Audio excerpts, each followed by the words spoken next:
maanta markii mama agteeda fadhisay oo saddex daqiiqo markuu madaxa iga dakhray oo dhiiga haw ugu leeyahay barashalkaygu u dhacay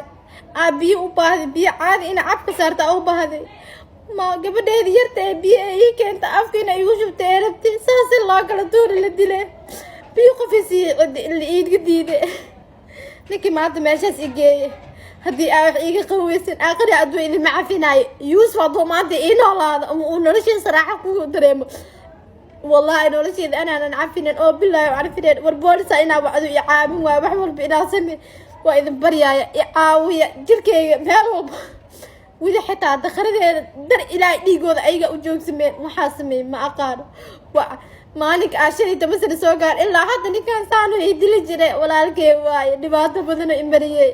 hooyadaas iga jeceshahay malaadasho waa idin baryaaya caawiya waa dhibanahay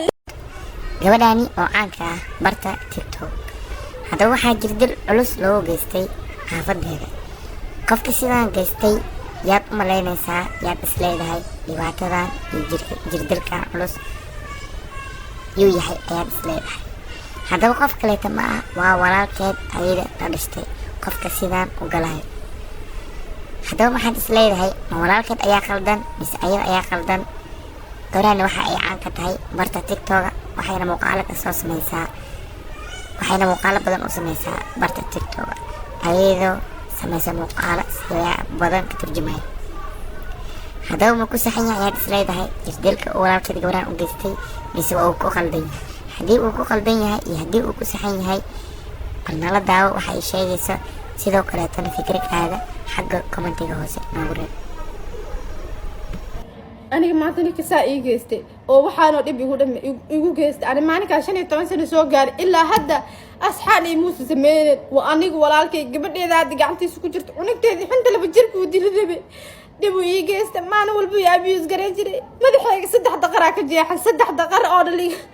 madaxa waxaa la iiga tumay si aan bil aadanimo ahayn waa la idilay boolisaa wacdo ay caawin waayeen